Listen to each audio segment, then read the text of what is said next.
La situation est donc encore très incertaine au Burundi. Les prochaines heures seront cruciales. Des négociations sont toujours en cours, je vous le disais, entre putschistes et loyalistes. Ça fait près de 6 heures maintenant que la situation s'est accélérée. Il était environ 14 heures lorsque le général burundais, Godefroy Niyombare, vous le voyez à l'écran en ce moment, a annoncé avoir destitué le président Pierre Nkurunziza, assurant avoir le soutien de beaucoup d'officiers supérieurs de l'armée, mais aussi de la police.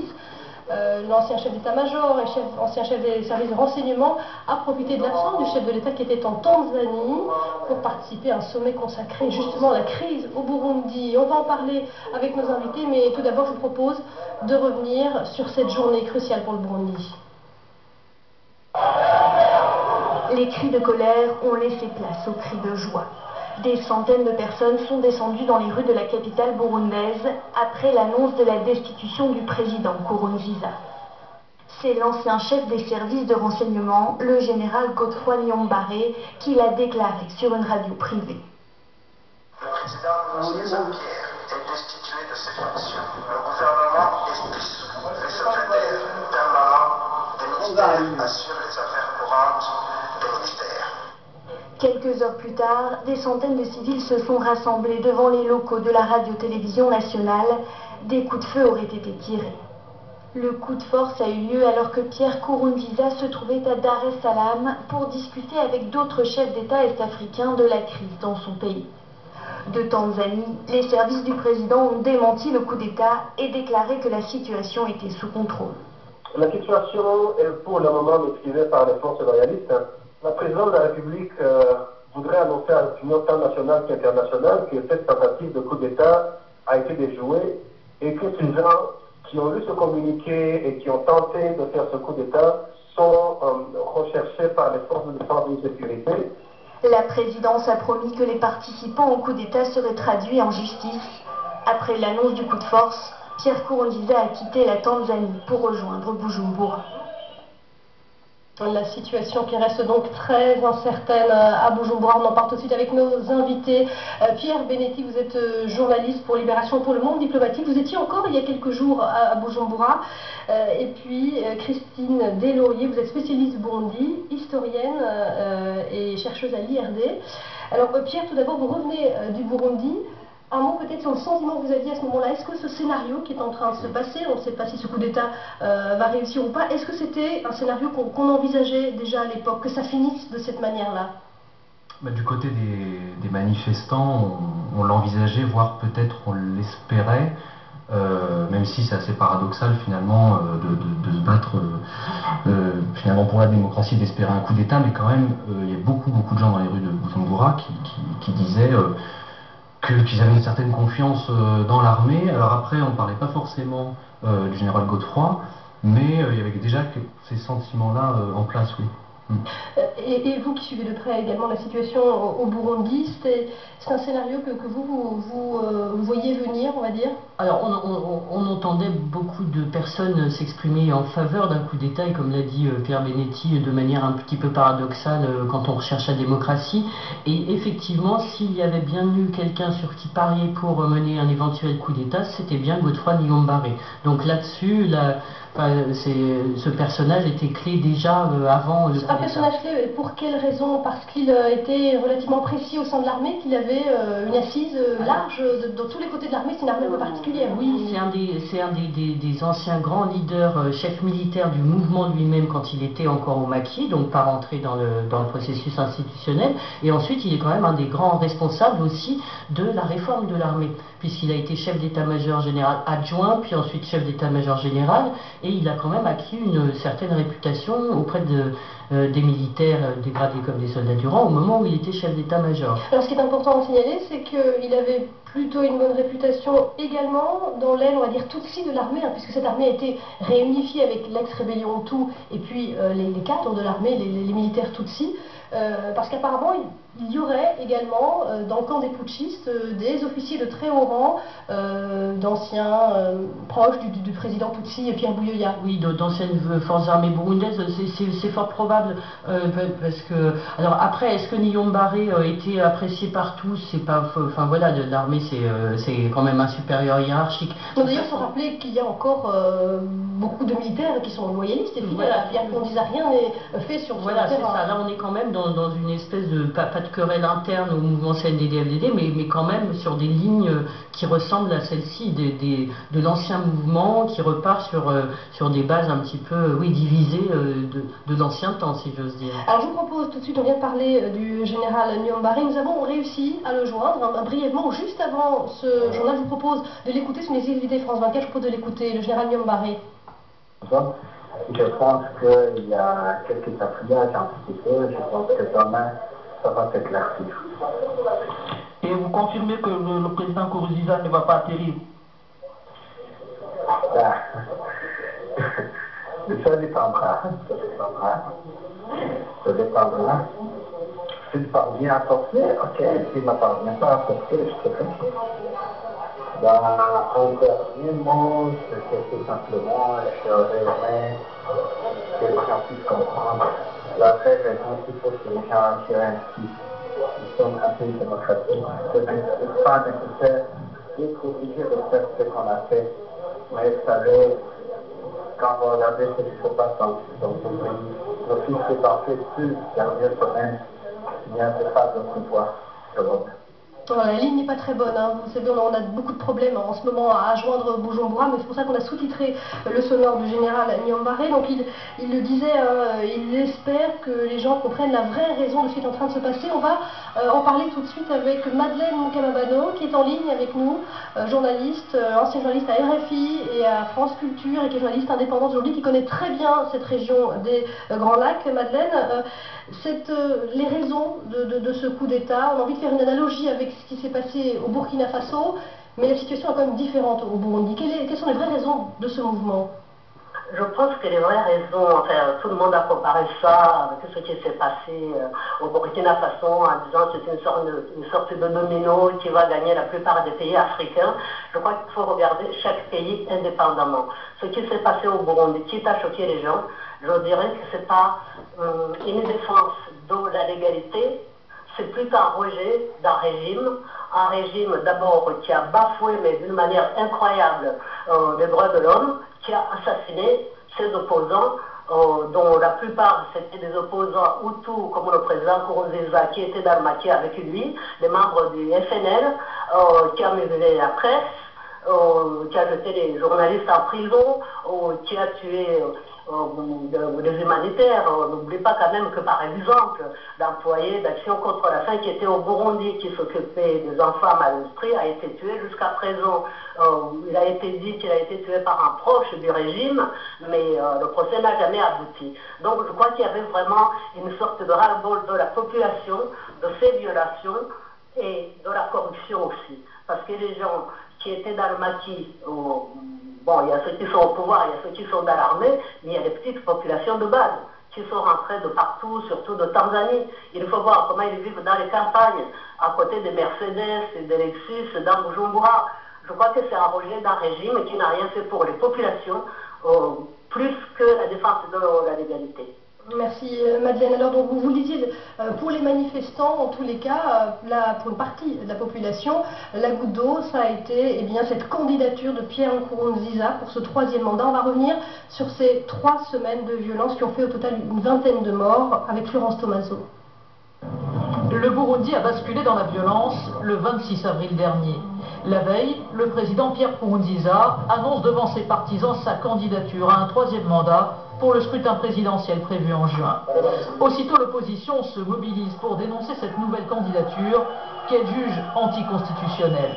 Le rassemblement se veut pacifique, mais des affrontements éclatent avec la police après l'arrestation d'un jeune manifestant.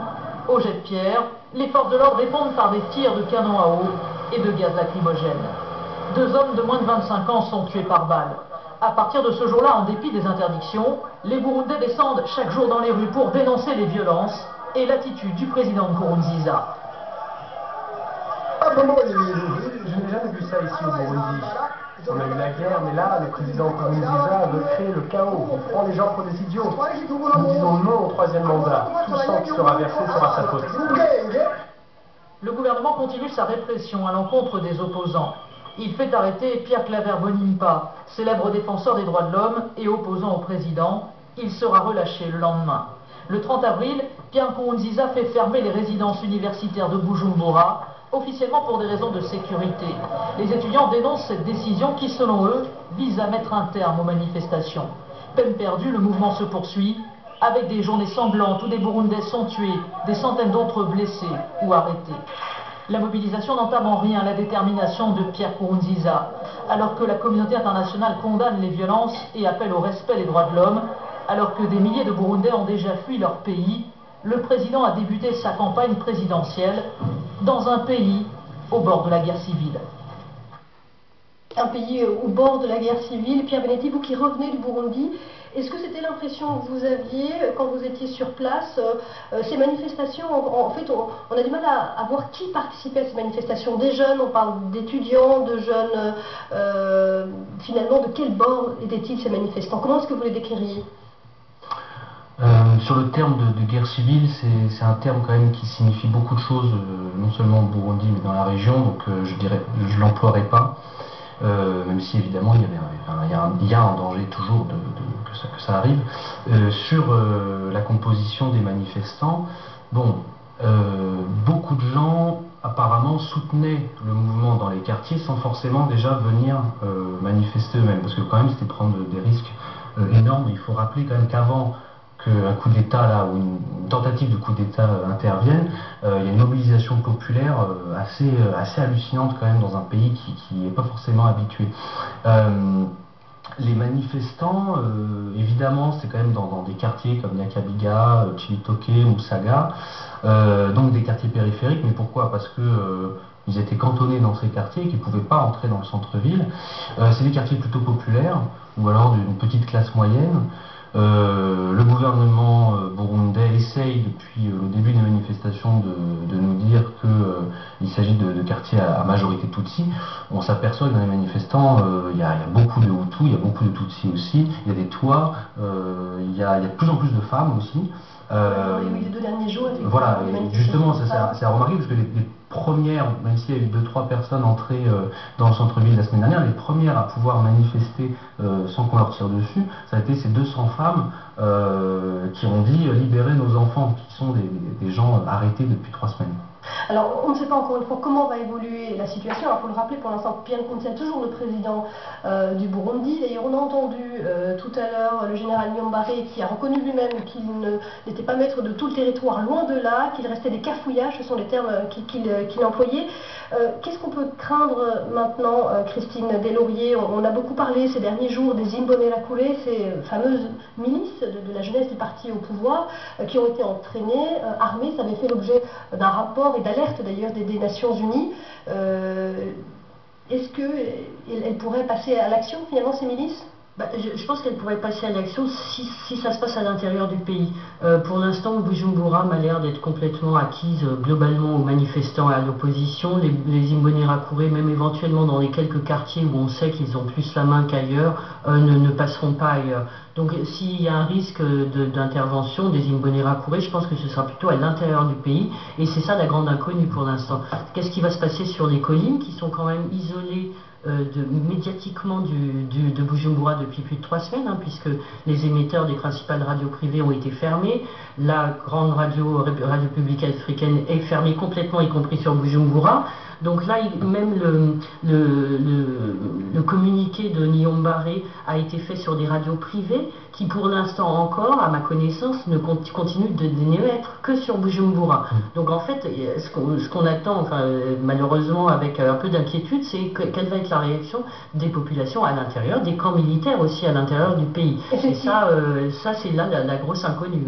Et c'est ce qui inquiète aussi, finalement, de là des frontières, du côté du Rwanda notamment, où on va rejoindre tout de suite Albert Rudatsimburwa, journaliste rwandais qui est en direct avec nous de Kigali. Albert, alors on sait, le Rwanda a suivi de très près cette situation depuis ces 3 dernières semaines, et même avant, depuis que la situation se crispe sur le terrain. Il y a beaucoup de réfugiés, on parle de dizaines de milliers de réfugiés burundais qui sont passés au Rwanda. Comment est-ce qu'on voit ce qui est en train de se passer, cette tentative de coup d'État au Burundi? Comment est-ce qu'on réagit à Kigali? Ben, je crois que le sentiment en général, c'est quelque part un soulagement qu'une institution qui est l'armée sorte d'une certaine passivité, parce que avec un départ qui a été remarqué de quand même être entre la répression violente de la police et les manifestants, ils étaient arrivés à un stade de passivité. Donc,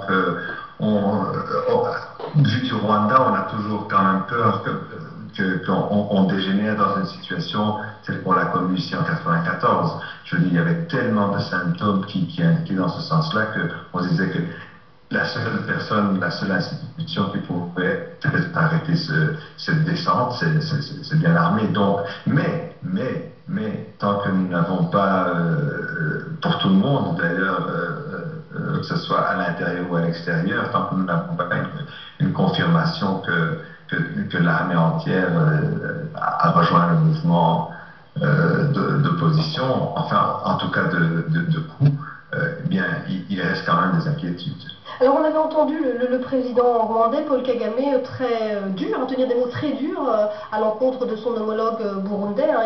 En substance, il disait qu'il ne comprenait pas qu'il se présente pour un troisième mandat. C'est celui dans la région qui a été le plus ferme, on va dire, à l'égard de Pierre Nkurunziza. Comment expliquer ce ton très ferme vis-à-vis de quelqu'un qui a été son allié pendant... Est-ce que Kagame ne va pas se présenter au troisième mandat? Je crois que c'est une interprétation. On se pose la question aussi. Est-ce qu'il ne va pas se présenter au troisième mandat, Kagame? Pour un pays comme le Rwanda, qui a connu ce que tout le monde sait en 1994, je crois que c'était le minimum que le chef d'État qui serait à la tête de cet État, au moment où il y a une crise chez un voisin, qui réagissent comme ça. Mais pour revenir à la personne même de Kagame, rappelez-vous qu'il a fait ce genre d'intervention aussi, enfin peut-être pas aussi fermement, mais il a quand même eu certains commentaires quand il y a eu la crise même au Kenya, et que rien n'évoluait. Alors, voir le Burundi s'enfoncer et être juste à côté et ne rien dire, ça ne pourrait pas se faire, et certainement pas avec la personnalité du président que nous connaissons. Et en plus de cela, je veux dire, le Rwanda supportait cette crise en accueillant quand même tous ces réfugiés burundais. Merci beaucoup Albert Odating-Bourgois en direct de Kigali. On va tout de suite prendre la direction de Bujumbura.